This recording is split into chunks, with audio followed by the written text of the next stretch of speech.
sobre, primero, cambios fisiológicos, diabetes y síndromes geriátricos. Siempre estamos aunados o juntados entre diabetes, en todo lo que es síndromes geriátricos acá en el curso. Rango de tratamiento u objetivos de tratamiento. Hablaremos de efectos adversos del tratamiento y al final un caso clínico como para redondear todo lo que se está exponiendo. Bien, entonces hasta este momento, ya acabando ya el curso, ustedes lo que tienen que diferenciar es que no todos los adultos mayores son iguales. Ya existe un término, y para los que les gusta la cardiología o les gusta la endocrinología, ya se está hablando de un grupo distinto. Algunos le llaman la cuarta edad de la vida, o sea, ya no todos lo podemos poner en el mismo saco de la tercera edad, y son pues los oldest old o los viejos en la traducción en español. Entonces significa que a pesar de que la tercera edad comienza aquí, con este señor que se le dice viejo, entre comillas, podría ser fácilmente en el mismo rango de algunos de sus papás. Puede ser que algunos papis tienen 60 años o más y estén en este rango. Ustedes dicen viejo, ¿no? Es broma, ¿no? Pero ¿va a ser igual el primero que el último? Definitivamente no. Ustedes ya han visto cambios fisiológicos, ya han visto síndromes geriátricos, y es probable, es una probabilidad, que el paciente que sea más viejo, el más viejo de todos, ya comience a tener por sí algunos cambios fisiológicos distintos que los viejos más jóvenes, o algunos síntomas geriátricos que ya aparecen a partir de ese rango de edad. O sea que la cuarta edad, los viejos es un grupo distinto. Por eso que tiene que ser tomado de forma distinta también por las distintas especialidades, o en este caso, una enfermedad distinta que es la diabetes. Bueno, ahí está, por acaso. Bueno. Muy bien, primera pregunta. No es del examen, se me pregunta acá. ¿Puede el envejecimiento predisponer a la aparición de diabetes? ¿Qué dicen? ¿Sí? ¿No? ¿No saben, opinan? ¿O dicen todas las anteriores? Esa es la clave fija de San Martín, todas las anteriores. Bueno, la respuesta es sí. ¿Y por qué? Porque existen ciertos cambios que van a predisponer a que el azúcar sea más alta, depende de la edad. ¿Cuáles son? Hay una reducción de los receptores periféricos de insulina, significa de que la insulina puede estar, pero no tiene el receptor adecuado o el receptor en cantidad adecuada para que pueda tener efecto. Puede haber un aumento de la proinsulina, o sea, el precursor de la insulina, y ya la conclusión que va a ser en esta diapositiva es que aunque tenga más, no significa que sea mejor. Menor acción de la enzima que separa la insulina del péptido C, o sea, si yo tengo el péptido C, la insulina, y no tengo la enzima necesaria para partir, por ende tampoco va a ser una insulina eficaz. El aumento de glucagón, que es el antagonista, y la reducción del músculo y aumento del tejido de hipófisis. Sabemos que el músculo es muy importante para el metabolismo de la glucosa. Al tener menos músculo, menos metabolismo. ¿Cuál es la conclusión de esto? Es que va a haber mayor glucosa en la sangre y más insulina, pero con menos acción biológica. Entonces, no necesariamente por tener más hace mejor. Si es de mala calidad o no tengo los receptores, por ende el paciente sí, es cierto, por los años puede ser que tenga más predisposición a tener diabetes. O sea que es verdadero, verdura. Listo. ¿Existen diferencia en valores para el diagnóstico de diabetes entre jóvenes y adultos mayores? O sea, para hacer el diagnóstico, ¿hay alguna diferencia? ¿Qué opinan? La doctora de frente dice, muy bien. Efectivamente, si ustedes ven, al momento de los mismos diagnósticos, o sea, los mismos valores de diagnóstico y los mismos métodos diagnósticos para jóvenes y también para adultos mayores van a ser lo mismo. O sea que para yo diagnosticar no va a haber una diferencia. Lo único que hemos dicho es que hay una predisposición mayor a la edad de generar diabetes, pero los diagnósticos van a ser lo mismo. Si quien los lee, me imagino que eso ustedes ya lo saben por cursos previos. Listo, tercera pregunta. ¿Qué diferencia existe entre tratar un diabético joven de un adulto mayor? Y eso probablemente sea gran parte de esta clase. Va a haber síndromes geriátricos, va a haber rangos u objetivos de tratamiento distintos. Efectos adversos del tratamiento. Vamos a ver que no va a ser igual tolerado un tratamiento para un joven que para un adulto mayor. Y comenzamos hablando de los síndromes geriátricos, eso que ustedes ya en todo el curso le han hablado, este síndrome geriátrico aquí, allá, la importancia que tiene. y efectivamente los adultos mayores con la diabetes hay un pre y un post. Significa que hay síndromes geriátricos que de alguna forma pueden empeorar los síntomas de la diabetes, pero también puede ser que la diabetes genere algunos síndromes geriátricos, o sea que hay una simbiosis, mala simbiosis entre ellos, ¿no? Tenemos pues las caídas, tenemos el dolor neuropático, las demencias o los deterioros cognitivos, la depresión, la incontinencia, en este caso la ceguera o la polifarmacia, ¿no? Acá están mal descritos, ¿no? Entonces, definitivamente todos estos síndromes geriátricos que ustedes los pueden leer tienen una gran interacción con la diabetes, por eso es lo importante. Vamos a ver que no solo son importantes porque la diabetes los puede generar, sino que los síndromes geriátricos ya previos de los pacientes van a hacer que la diabetes del adulto mayor va a ser más complicado manejar. Entonces tiene una gran relación. Y esto además ha cambiado. Los rangos y objetivos de tratamiento no son iguales. Cuando ustedes, al menos el esquema mental que ustedes tienen, cuáles son los rangos de glucosa que debe mantener un paciente que tiene diabetes, van a ver que no va a ser igual en una persona mayor, efectivamente hablando de una persona muy mayor. Y vamos a ver cómo se clasifica esto. No lo digo yo, lo dice ya la Diabetes Care en su suplemento de 2016, ya obviamente ahí para adelante, y hay un capítulo que habla de adultos mayores. ¿Por qué creen que ahora hablan de adultos mayores? Porque es una población distinta. Así como hay niños que ustedes llaman pediatría, los adultos mayores es un capítulo distinto. Entonces no se puede estar tomando tan igual como los adultos jóvenes. No se tienen que aprender toda la tabla, es muy puntual. Lo que pasa es que los rangos han cambiado. ¿Y en qué han cambiado? Porque yo lo digo, porque el paciente que tiene 90 años, yo digo que ya tiene que tener una glucosa de 200. No. El rango es el siguiente, ¿no? O el ejercicio es el siguiente. Si por ahí hablo o los avanzo muy rápido, me dicen, a veces estoy medio acelerado. Primero, hay una diferencia. ¿Qué pasa si tenemos adultos mayores sanos, con buen estado funcional y cognitivo, independiente de su edad? O sea, son personas en las cuales ustedes los ven bien, los ven corpulentos, trabajan, cognitivamente están muy bien, de repente algunos de sus abuelos pueden estar en este rango. Entonces, en esos pacientes yo digo, oye, pero bueno, también no va a ser tan malo decir no los voy a tratar. Entonces, este grupo, por ejemplo, ya tiene un rango de hemoglobina glicosilada distinto. Menos de 7.5, ¿no? O sea, yo voy a ser un poco más estrictos con ellos. ¿Por qué? Porque son personas que aún mentalmente y físicamente están bien y yo debo preservar eso. Y ahorita, y en una diapositiva más adelante vamos a redondear esta idea.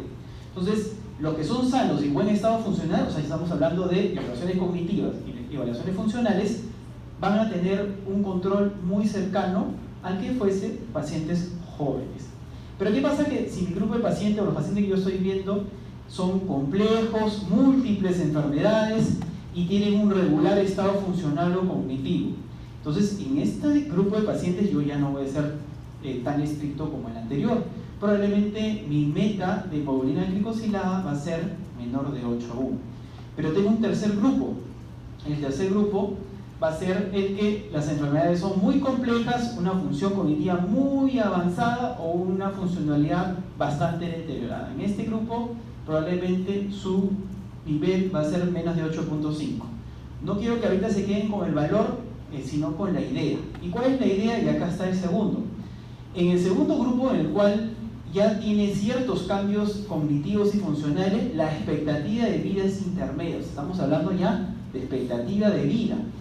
Y esto hace que el paciente tenga cierto riesgo de hipoglicemia, fragilidad y caídas. O sea, lo que ya ahorita estamos deslizando es que si somos muy estrictos con cierto grupo de pacientes, más daño le vamos a generar por el tratamiento. Eso es lo que trata de decir la diapositiva.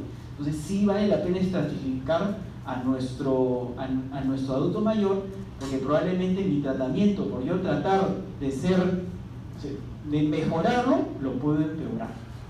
Y acá más adelante vamos a ver, sale obviamente que los adultos mayores sanos y con buen estado funcional y cognitivo, las metas son similares a jóvenes, y acá viene el porqué, y por eso redondeamos la idea.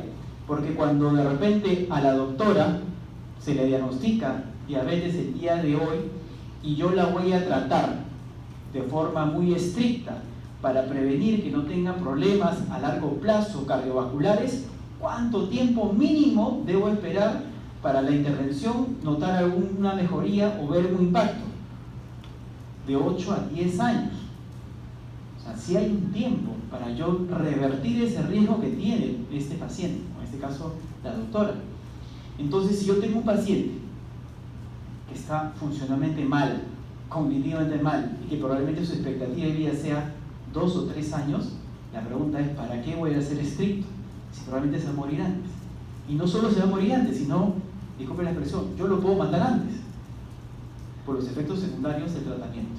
Entonces, hay una temporalidad, hay un estado que hay que valorar. Entonces, no es tan fácil a veces voy a tratar a todos.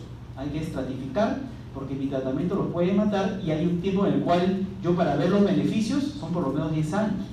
Tengo que ver si el paciente va a tener 10 años bien para justificar tanto tratamiento.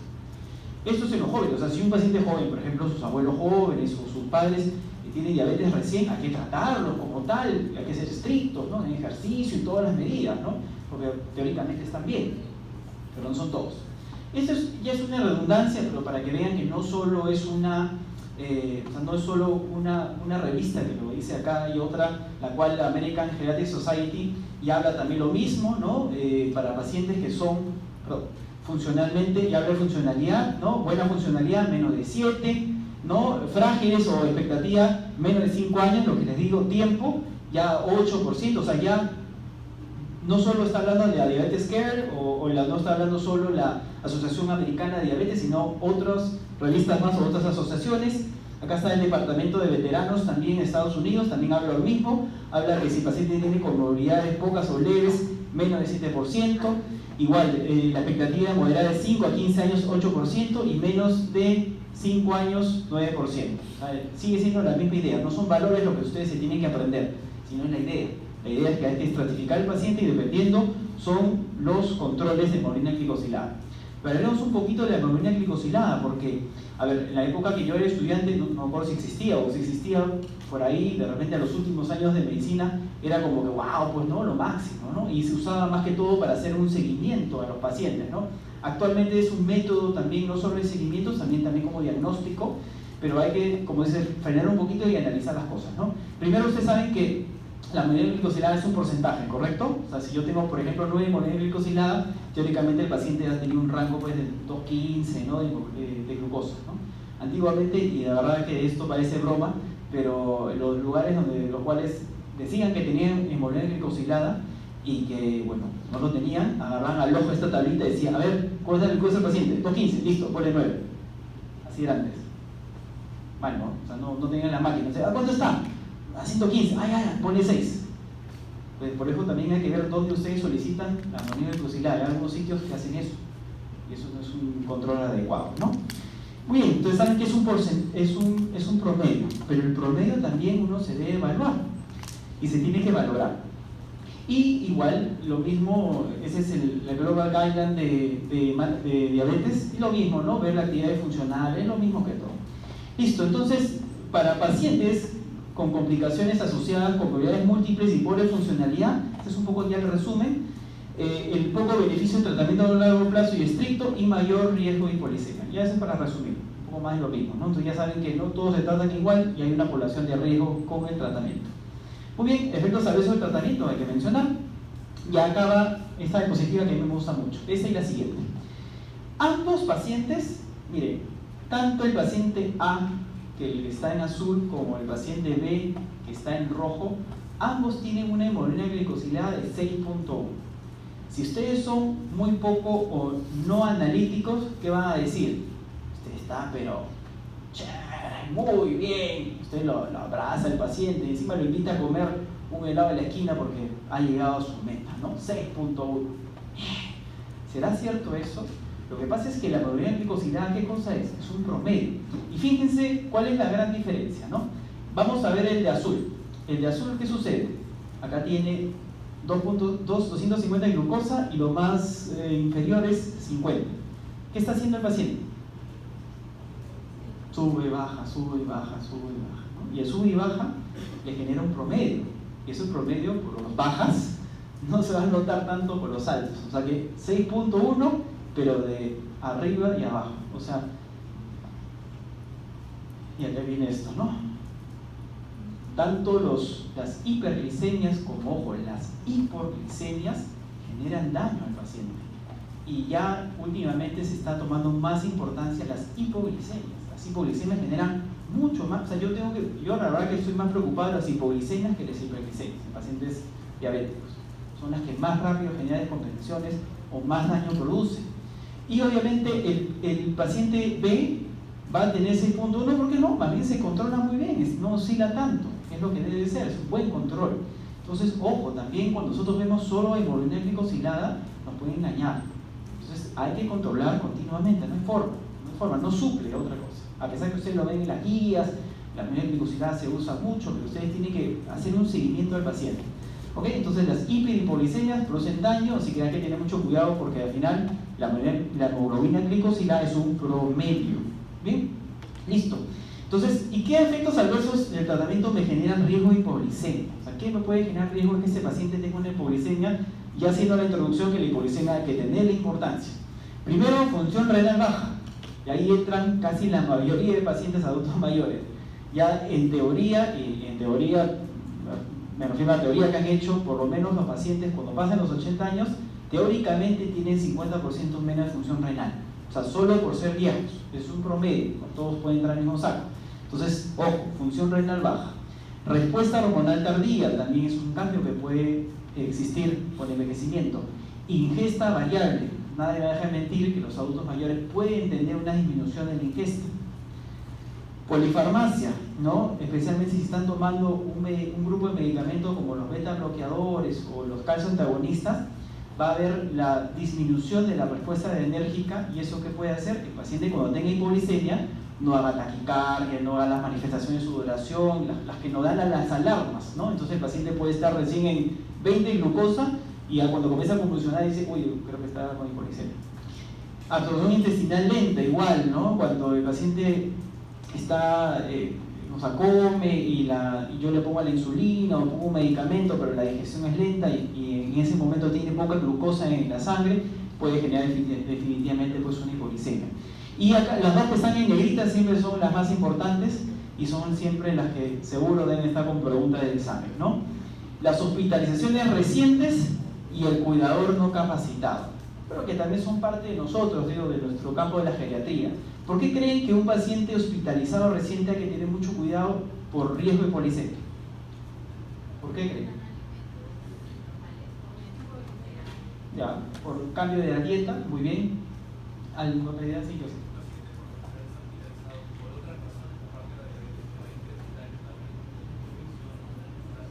Ya, muy bien. También, por mayor metabolismo. Casi siempre la otra, la más frecuente, es porque cuando uno está hospitalizado, primero, algo que dice la doctora, las dietas de los hospitales son terribles. Todos tienen normal glucosa o hipoglicemia cuando están en el hospital. No quieren comer o de repente ahí sí hacen dieta, ¿no? O sea, ahí sí realmente hacen la dieta. Entonces salen a su casa, o sea, el doctor le dice, mire, necesita menos insulina o menos tratamiento. Entonces les baja la dosis, van a su casa, se comen toda la refrigeradora, ¿no? O hacen hipoglicemia. Entonces hay cambios en la medicación y la dieta, entonces eso puede generar trastornos. No es lo mismo la transición casa-hospital. Hospital y casa no son iguales. Y el otro es que el cuidador no sea capacitado, no lee la medicación o le pone erróneamente la dosis. Entonces el cuidador es muy importante siempre y cuando en este caso el paciente sea dependiente. Muy bien, ¿qué efectos secundarios puede tener la hipoglicemia? Bueno, solo para que lo tengan, arritmias, deterioro cognitivo, ya está visto que estas oscilaciones de hiperglicemia y hipoglicemia están muy relacionadas a problemas cognitivos, delirio, emocional confusional, caídas, que es frecuente, y hospitalizaciones, ¿no? Listo. Entonces, ¿qué yo necesito al menos saber o evaluar? No es tan sencillo para recomendar insulina en una persona adulta mayor. Al menos en la cabeza tengo que saber su función renal. Es un medicamento que se metaboliza y se elimina por vía renal, o sea que tengo que saber cuál es su función renal. Tengo que saber si el paciente cuidador no tiene limitaciones visuales o cognitivas. O sea, yo le digo pues al al cuidador, oye, ponle 15 unidades de insulina, y no ve, pues le pone 20, ¿no? O no entiende y le pone 30, qué sé yo. Entonces es importante yo también valorar quién le va a colocar, o sea, no es solo prescribir, eso es lo que ustedes tienen que ir aprendiendo. No solo es hacer la receta magistral, sino saber si se va a poder seguir o no la misma, ¿no? El paciente o cuidador capacitado y que también la ingesta oral sea adecuada. Si el paciente no come o no come de forma adecuada, yo sigo con el tratamiento, más riesgo es por glicemia. Suena todo muy obvio, pero igual hay que mencionarlo, y eso es una población más predispuesta, ¿no? Y es decir, si el paciente es así ciego, estamos feos. Listo, y además, ¿cómo debe ser la dieta del paciente diabético? ¿Qué opinan? Es típica. La dieta del paciente diabético, ¿cómo debe ser? ¿Hipocalórica? ¿Normacalórica, dice Joseph? Que él sabe más que todos los asistentes del hospital, no creo.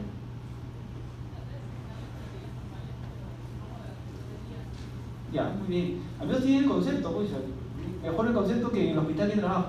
Qué vergüenza, por el hospital, no por ustedes. La mayoría de prescripciones de dieta en los pacientes hospitalizados es dieta hipocalórica. ¿No? ¿Nunca la han visto ustedes me imagino, por favor no me mientan? Y lo que ustedes han dicho es correcto, o sea, las calorías es todo para igual, para todos, ¿no? Fraccionado o lo que varía es el tipo de dieta. O sea, por ejemplo, yo usaré de repente carbohidratos en el mismo porcentaje, pero carbohidratos es más difícil o más lenta digestión. La idea cuál es, que no me suba la glucosa, no es que yo le voy a quitar el carbohidrato al paciente, le voy a cambiar la estructura. Claro, polisacáridos, correcto, ¿no? Esa es la finalidad, pero yo le voy a dar lo mismo. Si yo le doy dietas hipocalóricas, que es lo que reciben la mayoría de pacientes que están hospitalizados, baja de peso. Y toda la cascada que puede haber, ¿no? Muy bien, entonces, no, fuera de dietas hipocalóricas. Y si responden distinto en el examen, jalados. Listo. Acabamos con un caso clínico un poquito largo, igual lo pueden leer, porque está en sus diapositivas, pero vamos a tratar de ir poco a poco, ¿no? Es un caso típico, ¿no? Es una señora de 85 años, es diabética e hipertensa, usa metformina, ¿no? 500 cada 8 y sitaglitina, que es otro medicamento para la diabetes, 50 miligramos al día para su control de glicemia, ¿no? Su última hemorragia glicosílica es 7.2, tiene una glucosa postprandial entre 140 y 160, y su médico le informa que, bueno, arbitrariamente dice que ya necesita cambiar de la medicación oral a insulina, ¿no? Es un poquito lo que es este caso. La pregunta es, ¿qué más ustedes solicitarían? ¿De que para tomar una decisión necesitan algo más? Escalas funcionales, muy bien, ¿qué más? Función renal, ¿algo más? Cognitiva, controles de glucosa, o sea, necesitan más información, ¿correcto? O sea, no pueden tomar una decisión, porque esto es un típico paciente que viene al consultorio, típico, o sea, consultorio en general, ¿no? Si medica o no, entonces necesito información, listo, perfecto, te consultan, sí, cualquiera que sepa menos de la geriatra no sabe. Muy bien, entonces, información, ¿qué tengo? Listo, la paciente tiene el auto 1/8, significa que no hace muchas actividades, por no decir solo hace una actividad instrumental, y tiene un CATS-B, lo cual denota de que alguna actividad básica no hace, o sea que funcionalmente está, como se dice, ahí más o menos, ¿no? Su función renal, muy bien, mira, este sí es importante, ¿ah? Creatinina 0.8, pero mira, salió una depuración de 35, ¿y eso? Me estás quitando pues la chamba. No, lo que está bien, lo que habla es, porque mira, la creatinina no está tan mal, ¿no? Oye, 0.8, pero está bien, señora, eso es lo que siempre escucho, ¿no? Oye, 0.8, esta viejita está bien, ¿no? Pero su depuración de creatinina sale 35. Acá hay dos caras de la moneda. Primero porque la depuración, hay una influencia por la edad, nos piden edad, entonces ahí puede ser un sesgo, ¿no? Y lo otro también habría que ver la viejita, porque ¿qué me determina la creatinina? ¿Es un metabolito de? Proteico del músculo. Entonces, si la viejita es sarcopénica, esto es engañoso, no es real, no es 0.8, de repente tiene 1.5. La creatinina también hay que analizarla, porque depende de qué paciente. Si es un paciente robusto y tiene 0.8, o sea, robusto me refiero muscular, así como yo, es válida, ¿no? Pero si es un paciente delgado, con masa muscular baja, es engañoso. Entonces, ahí está, ¿no? Más o menos. Siempre hay que analizar hasta eso. Signo geriátrico, sarcopenia, ajá, ahí está, sarcopenia, deterioro cognitivo, deterioración visual, estrés de cuidador, incontinencia urinaria, y yo no sé, pues, si ya me aburrí poner, serán los únicos, no lo sé.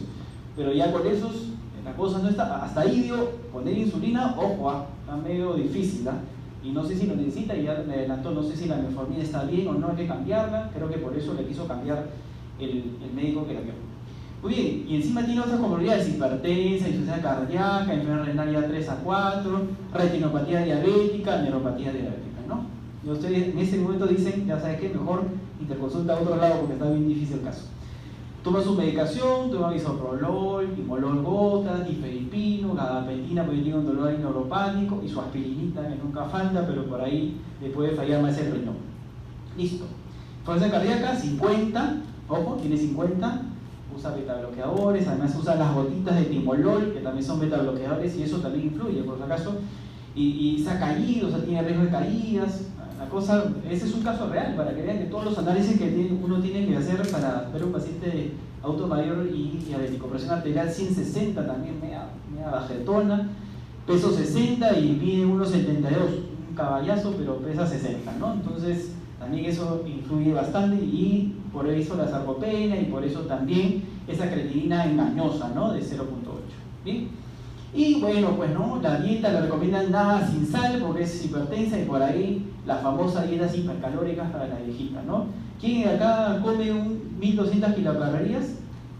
Yo casi en el almuerzo creo que solo hago 1200 kilocalorías. Entonces bien bajo, y la señora va a seguir bajando de peso, y esto va a ser, como dice, un círculo vicioso. Muy bien, ¿qué les parece? A la morgue de frente.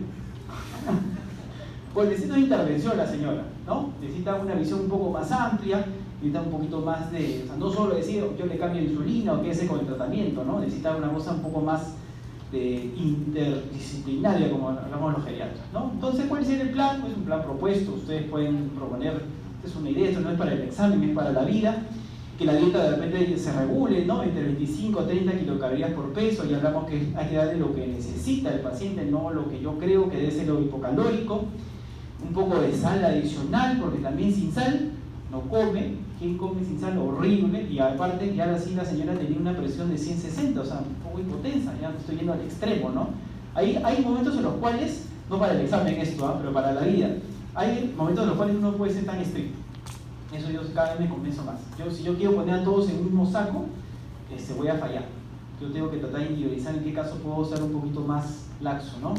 Suspender o cambiar medicación ostálmica, ¿no? Porque ya está produciendo una bradicardia, ¿no? Con 50 latidos por minuto de esta viejita, con sarcopenia, que no ve riesgo de caída, probablemente se va a caer más. Yo voy a decir que bien, la glucosa está muy bien, y la señora está fracturada y a punto de morir, ¿no? O sea, no solo es eso, ¿no?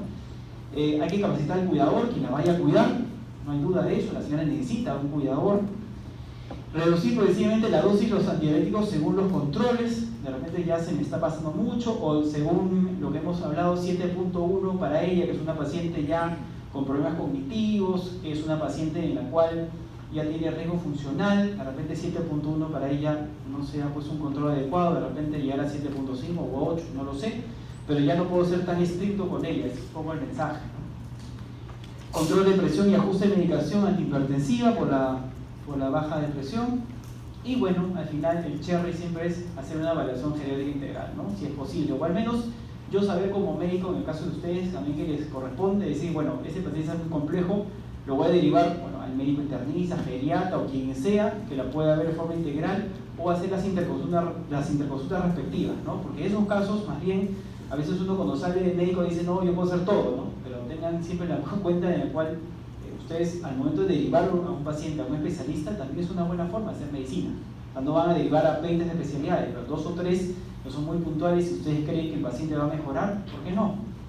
Muy bien, entonces para terminar, el control o el seguimiento de un paciente diabético y adulto mayor, o sea, no se puede enmarcar solo de que ustedes digan, ya, glucosa igual medicación. Eso es cosa del pasado, no debe ser la intervención o la visión que ustedes deben tener. La intervención que ustedes deben tener debe ser más amplia, ¿no? Lo que tienen que hacer es que el paciente vea que haga ejercicio, que haga actividad física. Tienen que ver que los controles de glucosa no solo por un examen al mes o cada 3 meses, sino tiene que ser una evaluación continua para saber cuál es su glucosa y ustedes tomar una decisión también.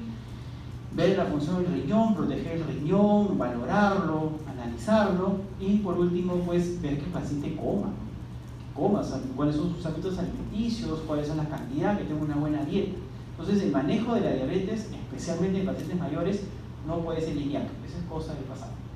Creo que con eso, ese es el, para mentirles que he hecho una fuente con mentira y ya, listo, gracias. ¿Preguntas? No lo merezco. ¿Preguntas? La pregunta 1 del examen es B, por si acaso. Sencillo, es una clase sencilla, la verdad que las preguntas están ahí en las diapositivas, no hay nada más de lo que les he dicho. Si se dan cuenta, todo tiene que ver con el concepto, ¿no? El concepto básico nada más es, no todo por igual, hay que estratificar y hay que tener cuidado con el tratamiento. Eso es un poco lo que quería traer de forma muy concisa. Bueno, preguntas cualquiera, ahí por ahí, creo que lo puse en correo. Piden el correo y yo les respondo. Gracias.